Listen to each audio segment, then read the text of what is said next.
Le week-end dernier, je suis invité sur scène pour parler à des femmes. On va parler d'amour. Et dans cette conférence, il y a surtout des entrepreneuses. L'une d'entre elles prend le micro. Première question, elle est assez dure. Pourquoi est-ce que les hommes ont un si petit ego qu'ils ne supportent pas lorsqu'une femme réussit? Je récupère le micro, pas très rassuré, et j'explique quelque chose qui en surface semble correct. Je dis que en 2026, aujourd'hui, les hommes sont différents, qu'on accepte ça et qu'il n'y a pas de problème. Que même en plaisantant, je raconte que je serais content d'être un homme au foyer, que ma femme ramène tout l'argent et que j'aurai un joli tablier pour lui faire des petits plats le soir. Un autre expert à côté de moi sur scène me met un coup dans les côtes. Il me dit: Antoine, vraiment? Et je dis: ben oui, moi j'aurais toujours rêvé d'avoir une femme qui gagne bien sa vie et de rien faire.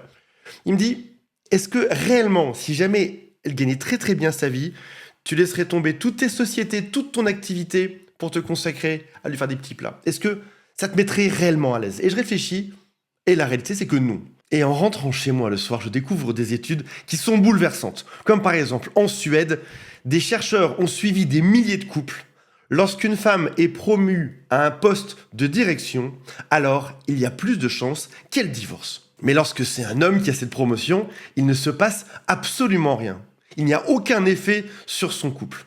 Alors pour une femme, en effet, réussir ça a un prix, et pas forcément celui qu'elle pensait à la base. Avant d'aller plus loin, j'aimerais préciser que cette vidéo est mixte et qu'elle apprend des choses sur les hommes et sur les femmes. Une femme a déjà entendu des phrases comme « Si t'es célibataire, c'est parce que tu intimides les hommes ». Ou encore, peut-être qu'on va lui dire « T'es trop exigeante, c'est pour ça que t'es célibataire. Oui, t'es PDG, oui, t'es chef d'équipe, oui, tu gagnes bien ta vie, mais il faut baisser tes exigences. » Peut-être qu'on lui dit aussi « Tu devrais te mettre un peu en retrait, te montrer plus fragile, parce que les hommes ont peur des femmes fortes. Les hommes ont besoin de se sentir utiles. Laisse-lui de la place et s'épanouir. Fais comme si c'est lui qui gérait. » En gros, ce qu'on te demande, c'est de prendre le variateur pour la lumière dans le salon et de baisser ton intensité. Là, tu brilles trop, ça risquerait de poser des problèmes. Il pourrait ne plus vouloir de toi si c'est toi qui brilles. Et on en arrive à la première étude qui est juste incroyable, qui s'appelle le seuil des 50%.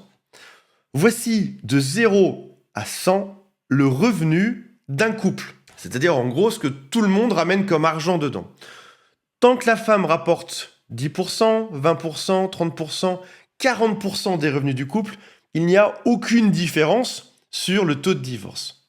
Si tout à coup, elle gagne plus que 50% des revenus du couple, c'est-à-dire si jamais elle gagne 1 euro de plus que son mari, alors il y a plus de chances qu'elle divorce ou qu'elle ne trouve jamais aucun homme. Et ce n'est pas d'un peu, voyez ce décrochage, si jamais elle gagne 1 euro de plus, tout s'effondre pour elle. Alors bien évidemment, ce sont des chiffres qui sont aussi nets, aussi précis que 50% pile. On n'est pas simplement sur une donnée économique, on est vraiment sur quelque chose de psychologique. Suite à cette étude de 2015, en 2020, 2 Suédois vont regarder les registres. Alors ce qu'il faut savoir, c'est que la Suède, c'est le paradis pour les chercheurs parce que tout est enregistré, de la promotion que tu as eue, de ton âge, de ta situation de couple, etc. Et la question qu'ils posent et qu'ils vont résoudre, c'est: il arrive quoi au couple lorsque quelqu'un, la femme en l'occurrence, accède à un poste de pouvoir, qu'elle soit PDG, directeur, mais ça peut être aussi maire ou député. Et là, les chiffres sont implacables. Si jamais une femme, par exemple, gagne une élection, alors elle double son risque de divorce. Donc là, par exemple, dans le cas où elle serait maire. Alors, certains pourraient objecter que, oui, mais peut-être que celles qui visent les gros postes sont peut-être déjà très occupées, peut-être qu'elles ont mis toute leur énergie dans leur travail, peut-être que ce sont des femmes de pouvoir qui écrasent tout sur leur passage, et c'est là que cette étude est géniale. Ce qu'il détermine dedans, c'est qu'une femme qui, par exemple, veut devenir maire, M-A-I-R-E, si jamais elle gagne son vote à quelques voix près, alors dans ce cas-là, elle risque de divorcer 2 fois plus. Si jamais elle perd son élection, si jamais elle n'est pas élue maire, dans ce cas-là, il n'y a aucun risque de divorce pour elle. Donc ça se joue à quelques voix près, ce qui signifie en gros qu'à travail égal, à énergie égale, à carrière égale, c'est juste le fait qu'elle ait la promotion qui crée ce divorce. Et le détail le plus important de cette étude, c'est la chose suivante. Chez les couples qui étaient à égalité dès le début, même revenu, même congé, dans ce cas-là, il n'y a aucun effet. Pas de divorce en plus Donc c'est pas la réussite de la femme qui va tuer les couples, c'est le fait que le contrat de départ, si l'homme gagnait plus et la femme gagnait moins, si ce contrat change, dans ce cas-là, il y a risque de divorce. C'est comme si l'homme en gros disait « j'avais pas signé pour ça, j'avais signé pour être au-dessus de toi financièrement depuis le début de la relation ». On a parlé de l'étude de 2015 tout à l'heure, la voici qui revient sur ce qui s'appelle la compensation invisible, avec une troisième donnée. Les femmes qui gagnent plus que leur mari font plus de tâches ménagères que les femmes qui gagnent moins. Je relis cette phrase.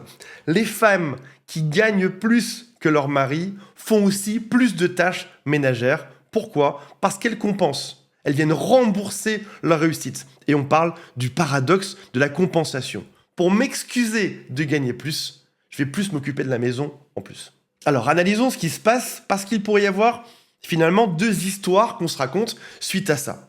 Le premier, comme Jordan Peterson a dit, les hommes ne sont pas intimidés, ce sont les femmes qui sont trop exigeantes, et ça c'est juste de l'hypergamie. Donc il dit, c'est la faute des femmes.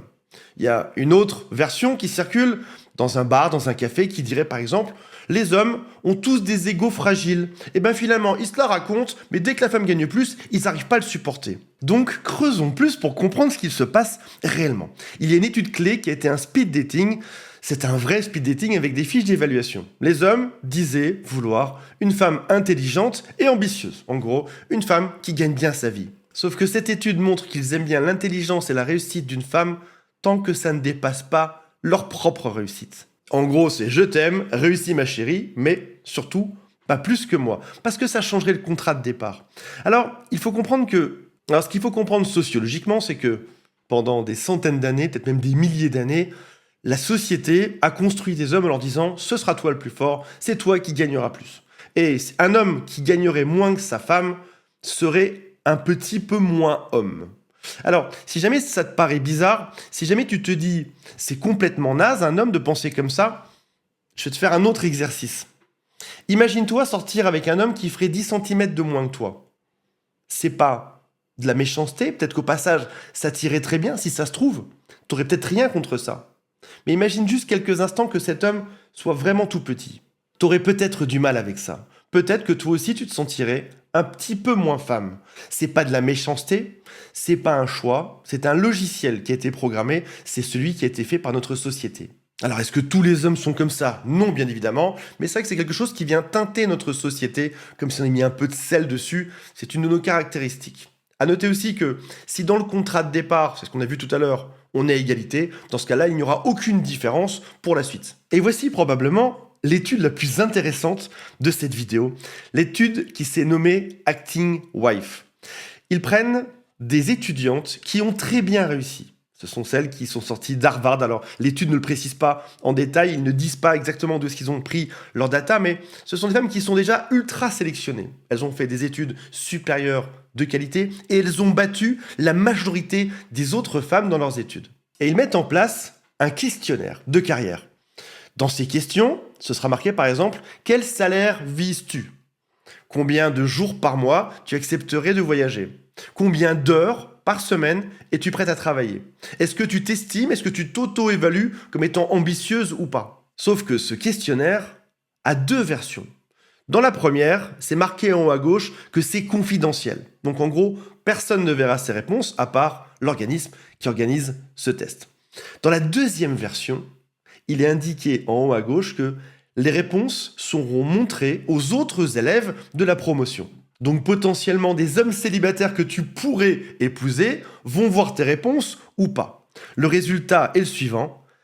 Le salaire, lorsque ça devient public, lorsqu'il est indiqué que ça devient public, chute de 18 000 $. Donc les femmes initialement montraient 131 000 en moyenne, on passe à 113 000. Les jours de déplacement ont baissé également, les heures de travail ont baissé et elles se déclarent moins ambitieuses que ce qu'elles ont marqué dans la fiche. Donc en gros, les femmes sont déjà conscientes du fait qu'afficher des ambitions pourrait venir ruiner potentiellement leur chance de se marier. Et toi là-dedans ?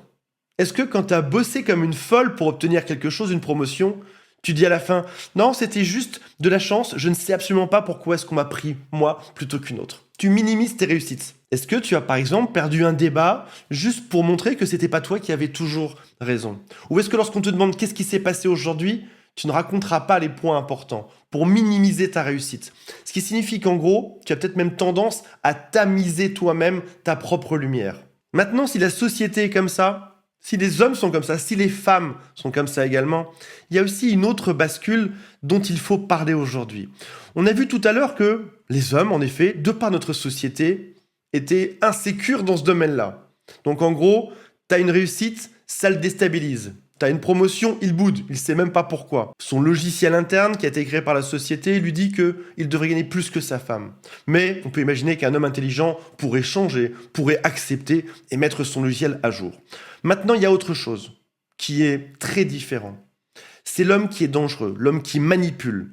Ça peut être par exemple un homme qui va avoir du sarcasme devant ta réussite. Par exemple, il va dire « Ah tiens, madame la directrice nous fait le plaisir de venir dîner avec nous ce soir. » Ou encore, il va te dévaloriser devant tous tes amis. De toute façon, c'est même pas un vrai métier.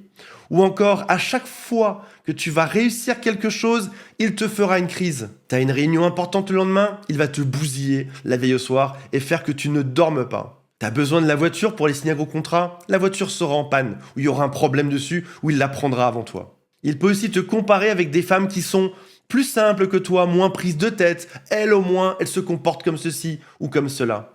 C'est très différent. Tu vois bien les deux cases. L'homme classique peut ressentir un peu d'insécurité face à ta réussite. Un homme toxique va te bousiller pour ta réussite. Voilà mes amis, j'espère que ça vous aura intéressé tout autant que moi. Je vous rappelle qu'il y a un lien pour m'appeler si vous le souhaitez juste sous cette vidéo et on se retrouve prochainement. Salut à tous, bye, je vous aime.